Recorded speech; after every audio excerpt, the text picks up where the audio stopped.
plenty of emotion and drama at the duels and the Kevin Harvick documentary. Let's talk about it.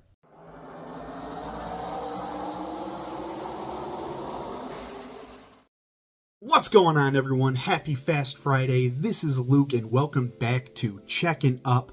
Like I was saying, the duels were nothing short of drama-filled and action-packed. First duel featured Joey Logano, our pole sitter. Very mild beginning to the race. We had Johnson and Yaley battling it out most of the time, trying to see who was going to get into that Daytona 500 starting spot. For the first part of the race, it looked like Johnson was going to go ahead and lock that up until a little bit of drama near the end with this wreck. Johnson spinning with just right around 10 to go with Yaley in the lead, getting back out onto the track with a wild finish at the end. Johnson just barely edging out Yaley to go ahead and get into that Daytona 500 starting position, ending duel number one. Duel number two started off just the same as duel number one. Very mild-mannered, very freight train-like. We had BJ McLeod racing Kaz Grala in this to see who was going to get that final spot for the Daytona 500. Like I said, started out mild-mannered, but you know that wouldn't last for long. Near the end here, we have Brad Keselowski aggressively pushing William Byron here at the end and accidentally getting up into Ryan Blaney, and he takes a hard lick into the outside wall, into the tri-oval. Glad he is okay. Lots and lots of backup cars needed for this. Unfortunately, BJ McLeod ended up in that wreck and restarted roughly about 4 or 5 spots below Kaz Grala.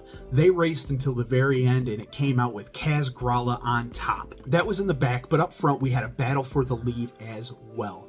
We had Christopher Bell and Denny Hamlin fighting it out with Harrison Burton and Austin Cindric. And what seemed to be like a Ford victory, we had the Toyotas push ahead and Cindric dump his teammate to go ahead and get in line with the Toyotas. Didn't seem like anyone was going to catch Christopher Bell, and he came away with the win. So that makes our starting lineup Joey Logano, Michael McDowell, then our 2 duel winners of Tyler Reddick and Christopher Bell. And while we had all that excitement on the track, we couldn't wait for what was coming up right afterwards, that Kevin Harvick documentary.